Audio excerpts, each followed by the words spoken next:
कोई उस शख्स सा दुनिया में कहाँ होता है, लाख चेहरों में जिसे दिल ने चुना होता है।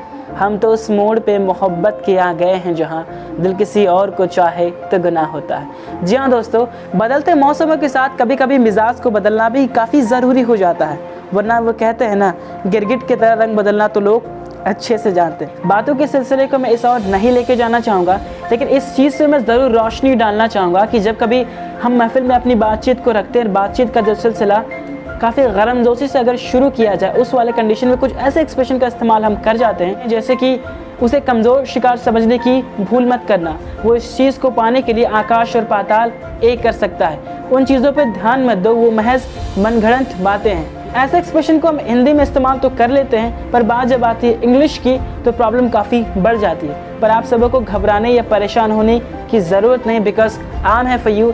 Yes ladies and gentleman, it's your mentor Ayan Shaikh, English language trainer and motivation speaker. तो लफ्ज़ों की अहमियत को समझते हुए चलिए सेशन की बुनियाद रखते हैं। So let's get into the session. हम सबों की ज़िंदगी में ये यूँ कहूँ तो हम सबों के फ्रेंड सर्किल में एक ऐसा शख्स ज़रूर होता है जिसे बनी बनाई बातों को बोलना काफ़ी ज़्यादा अच्छा लगता है। यूँ कहूँ तो मनगढ़ंत बातें उसे बनाना काफ़ी ज़्यादा अच्छा लगता है, ताकि वो लोगों के दिलो दिमाग में एक बेहतर इम्पैक्ट, एक बेहतर इंप्रेशन क्रिएट कर पाए। तो वैसे चीज़ों को एक्सप्रेस करने के लिए हम लोग कॉक एंड बुल स्टोरी का इस्तेमाल करते हैं, it means a cooked up story. इसका मतलब होता है कि बनी बनाई बातें या फिर मनगढ़ंत बातें। तो चलिए इसे एग्जाम्पल के तहत समझने की कोशिश करते हैं। To add a spicy flavor in his talks, he always tries to create a cock and bull story. Yes, वो अपनी बातों को और भी ज़्यादा मसालेदार या फिर मज़ेदार बनाने के लिए हर वक्त मनगढ़ंत बातें बनाने की कोशिश करता है, ताकि वो एक अच्छा इंप्रेशन क्रिएट कर पाए। ज़िंदगी में आप कोई परेशानी में पड़ जाते हो या फिर यूँ कहूँ तो कोई मुश्किल आन पड़ती है और आपके पास खुद को बचाव के लिए कोई साधन नहीं होता, और इंग्लिश में ऐसे कंडीशन को एक्सप्रेस करने के लिए हम लोग सेटिंग डेक्स का इस्तेमाल करते हैं, जिसका मतलब होता है आसान शिकार या फिर यूँ कहूँ तो निहत्था इंसान। For instance we can say that a person who doesn't have anything to save himself is a sitting duck. एक इंसान जिसको खुद को बचाने के लिए कोई साधन ना हो, कोई उपाय ना हो और वो बिल्कुल निहत्था हो, वो आसान शिकार कहलाता है। उसके लिए हम लोग सेटिंग डेक्स का इस्तेमाल करते हैं। तो मुझे उम्मीद है आपको समझ में आ गया होगा। जब कभी आपसे रंजिश में आपकी किसी से दुश्मनी हो जाए या फिर सामने वाला दुश्मनी की अवस्था में आ जाए या फिर यूँ कहूँ तो सामने वाला बंदा आपसे दुश्मनी के लिए पूरी तरीके से तैयार हो, तो वैसे कंडीशन को एक्सप्रेस करने के लिए हम लोग इडियम एट डैगर्स डाउन का इस्तेमाल करते हैं। It means a state of open hostility. Yes, दुश्मनी की अवस्था को दिखाने के लिए हम लोग at daggers down का इस्तेमाल करते हैं। For instance, right, having seen the activity of China, it is considered that the China is at daggers down. Yes, China की गतिविधियों को देखने के बाद ऐसा लग रहा है कि शायद चाइना दुश्मनी की अवस्था में या फिर दुश्मनी के लिए इंडिया से तैयार है। अक्सर आपने लोगों को इस्तेमाल करते हुए देखा होगा, जब दो लोगों के बीच जब बातें नहीं बनने लगती, बातें बिगड़ जाती है, तो वो लोग कहते हैं ना, सारे फसाद की जड़ तो तुम ही हो, राइट। तो वैसे कंडीशन को एक्सप्रेस करने के लिए हम लोग Apple of Discord, it means bone of contention, यहाँ पे दो इडियम का इस्तेमाल हम लोग करते हैं, राइट। इसका मतलब होता है फसाद की जड़। डन, किसी समस्या को दर्शाने के लिए आप यहाँ पे इस्तेमाल कर सकते हो। So let's have consider a quick examples. हम लोग ऐसा कर सकते हैं, right, his misunderstanding is Apple of Discord, or you can say that his misunderstanding is a bone of contention which creates a huge distance in their relationship. Yes, उसकी गलतफहमी ही सारे फसाद की जड़ है जो उन दोनों के रिश्तों के बीच एक दरार पैदा करती है। जब तमाम तकलीफ़ों के बाद भी किसी इंसान के कदम न लड़खड़ाएं, तो वैसे कंडीशन पे हम कहते हैं कि वे काफ़ी मजबूत इरादे वाले इंसान हैं। तो यहाँ पे मजबूत इरादे को एक्सप्रेस करने के लिए हम लोग एक इडियम आयरन विल्ड का इस्तेमाल कर दे। इसका मतलब होता है मजबूत इरादे वाला इंसान। तो चलिए इसे एग्जाम्पल के साथ समझने की कोशिश करते हैं। For instance we can say that our iron willed army always takes risk of their life for us. Yes, हमारी मजबूत इरादे वाली जो हमारी आर्मी है वो हमेशा अपनी ज़िंदगी को जोखिम में डालती है सिर्फ हमारे लिए।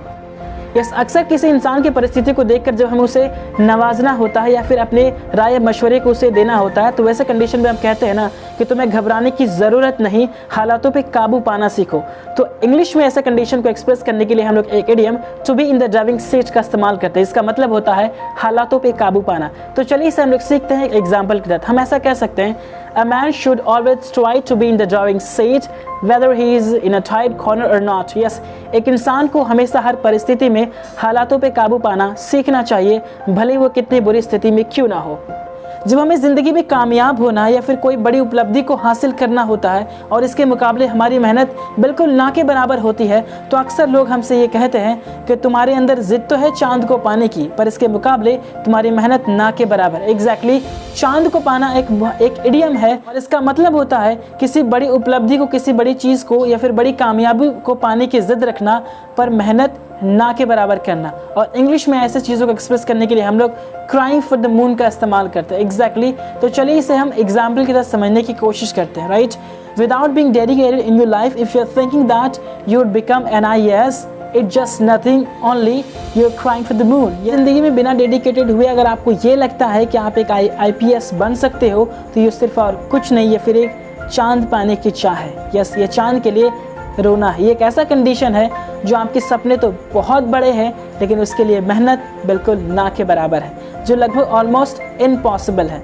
मुझे उम्मीद है ये आपको समझ में आ गया होगा कि क्राइंग फॉर द मून का इस्तेमाल हम वैसे कंडीशन के लिए करते हैं जिसे पाना लगभग असंभव के बराबर है। ये डायलॉग फिल्मों में ज़रूर सुना होगा कि अगर तुम किसी चीज़ को शिद्दत से चाहो तो पूरी कायनात तुम्हें उसे मिलाने की साजिश में लग जाती है। यस, एग्जैक्टली गाइस, एक शिद्दत वाली एफर्ट, एक ऐसा एफर्ट जो कहते हैं ना कि आकाश पाताल एक कर देना। तो वैसे कंडीशन को एक्सप्रेस करने के लिए इंग्लिश में हम लोग to move heaven and earth का इस्तेमाल करते हैं। इसका मतलब होता है आकाश पाताल एक कर देना, या फिर आप ऐसा समझ सकते हो किसी चीज़ को करने के लिए भरसक प्रयास करना, अंत तक एक शिद्दत वाली प्रयास करना, जिसके लिए हम लोग to move heaven and earth का इस्तेमाल करते हैं। To save someone's life you have to move heaven and earth until you succeed.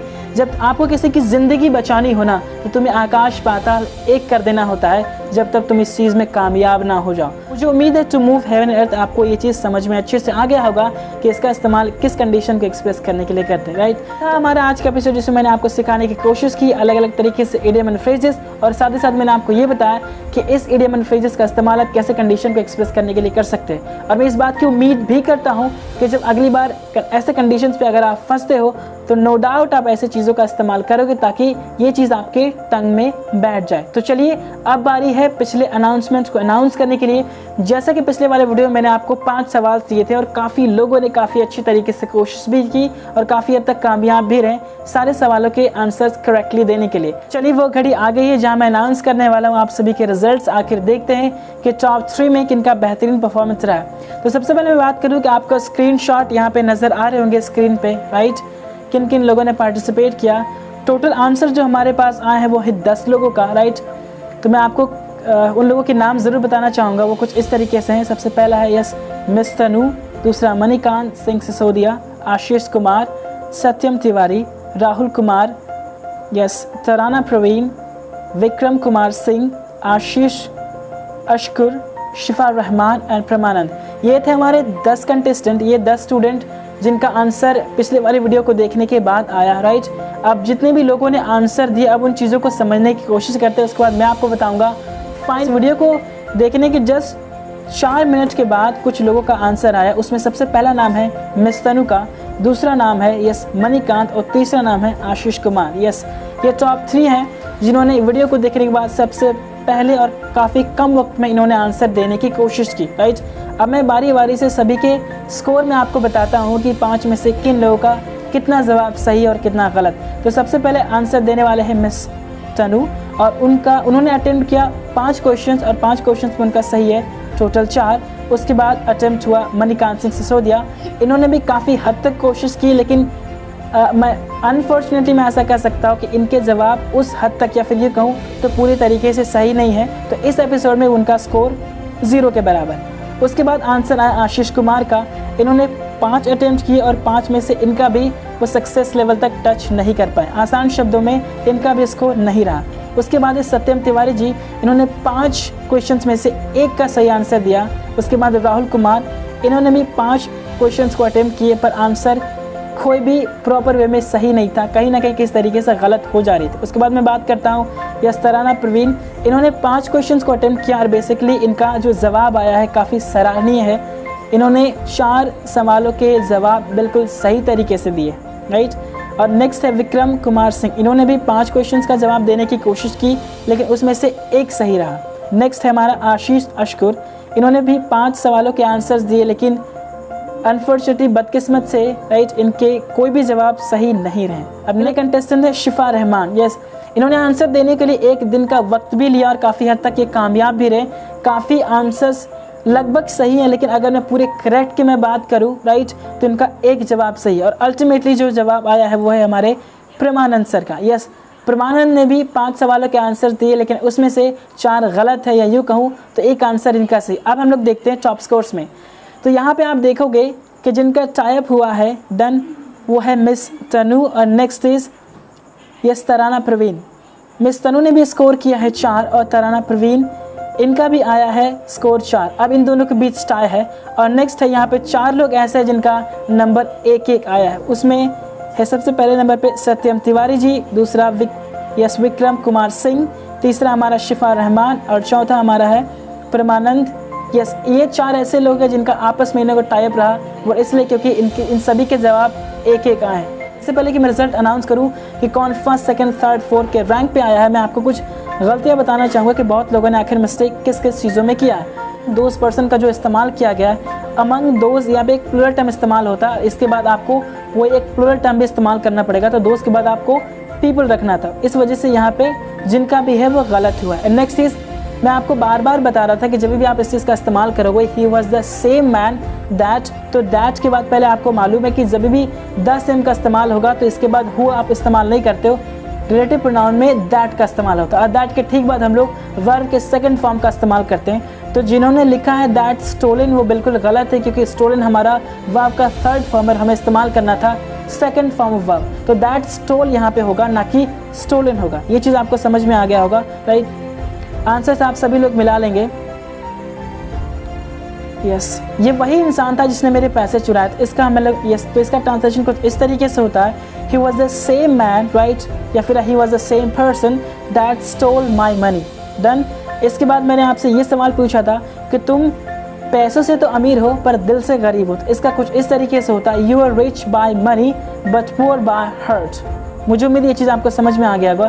Question number 3 मेरा ये था कि तुम उन इंसानों में नहीं थे जिसने यस गरीबी से अमीरी तक का सफ़र महज 5 सालों में तय किया। तो यहाँ पे आप इस चीज़ को मिला लीजिएगा, यू वरंट आप इस्तेमाल कर सकते हो, या फिर you are not one of them who travelled right from poverty to richness in just 5 years। कुछ लोगों ने यहाँ पे यस दोज पर्सन का इस्तेमाल किया, तो दोज हमारा प्लूरल टर्म, इसके बाद हम लोग पीपल का इस्तेमाल करेंगे जो कि एक प्लूरल टर्म है। डन। अगर आप पर्सन का इस्तेमाल करते हो तो यहाँ पे गलत हो जाएगा। नेक्स्ट, उसके बाद मैंने आपसे सवाल पूछा था क्या आप थे मेरे साथ जब मुझे आपकी ज़रूरत थी, तो इसका कुछ इस तरीके से होता है, were you with me when I needed you. कुछ लोगों ने when I had needed you का इस्तेमाल किया, तो वो चला जाता है पास्ट परफेक्ट में। नो डाउट इसका एक कंक्लूजन है, आप यहाँ पे पास्ट का इस्तेमाल यानी कि पास्ट परफेक्ट का इस्तेमाल सिर्फ उस कंडीशन को एक्सप्रेस करने के लिए करते हो जहाँ पे पास्ट के 2 चीज़ों के आपस में कंपैरिजन हो रहा हो। जैसे मैं आपको कहता हूँ ना कि डॉक्टर के आने से पहले रोगी मर गया। यस, ये एग्जांपल कई बार आपने सुना होगा। यहाँ पे पास्ट के 2 एक्शन के बारे में बात किया जा रहा है, और जो एक्शन बहुत पहले हुआ उसको हम लोग पास्ट में एक्सप्रेस करते हैं, और उसके बाद वाला एक्सप्रेशन को हम लोग सिंपल पास्ट में एक्सप्रेस करते हैं। तो यहाँ पे इस तरीके से होगा, were you with me when I needed you, ये सही है। और अल्टीमेटली हमारा क्वेश्चन ये था कि आखिर क्यों तुम्हारा हाथ मेरे हाथों में नहीं था जब मैं ज़िंदगी में बहुत अकेला था। यस, तो इसका कुछ इस तरीके से होगा, वाई वरंट या फिर why were your hands not on my hands when I was very alone in my life. मुझे उम्मीद ये चीज़ आपको समझ में आ गया होगा। तो ये थे हमारे 5 सवाल। अब मैं अनाउंस करने वाला कि कौन इस एपिसोड के विनर रहे राइट। तो जैसा कि मैंने आपको बताया कि मिस सनू एंड तराना के बीच टाई हुआ, 4-4 अंकों से वो लोग दोनों बराबर लेवल पे हैं। और अगला है हमारे पास यस अगले जो 4 लोग हैं हमारे जिनका नंबर 1 आया, सत्यम तिवारी जी, यस विक्रम, शिफा रहमान और परमानंद, ये दोनों के बीच टाइप रहा। अब मैं इस बुनियाद पे ये अनाउंसमेंट करने वाला जिनका आंसर सही रहा, और दूसरे तरीके से किन लोगों ने पहले आंसर दिया। तो नो डाउट कि मिस तराना और मिस तनु का आंसर सेम है, लेकिन पहले आंसर देने वाले हैं मिस तनु, इसलिए वो हमारे फर्स्ट रैंक पे हैं। और दूसरे आने वाले हैं यस तराना मैम, और थर्ड है हमारे यस सत्यम तिवारी जी। नो डाउट इन्होंने 1 नंबर ही लाया, लेकिन ये थर्ड पे आते हैं क्योंकि इनका आंसर सबसे पहले था। और 4th नंबर पे हमारे हैं यस विक्रम, एंड 5th में हमारे शिफा रहमान, एंड 6th में परमानंद। यस, तो ये थे पिछले वाले एपिसोड के रिजल्ट। और अब ये देखना है कि अब वैसे लोग जो इस बार टॉप कर गए हैं, ये दोबारा वो बाजी मान ले जाते हैं, या फिर अगले बार उन लोगों का पलड़ा भारी होता है जो लोग अभी तक बैठे और अभी तक उन्होंने कोशिश भी नहीं की। तो अब देखते हैं कि अगला बाजी कौन मार ले जाता है। मैं उम्मीद करूँगा कि जितने भी लोग इस वीडियो को देख रहे एटलीस्ट आप कोशिश तो करें, राइट। गलत सही वो तो बात की बात है, मुझे आपकी कोशिश देखनी है, राइट। आज के लिए इतना काफ़ी है। Take care guys, till then, tata, bye bye, take care, good night.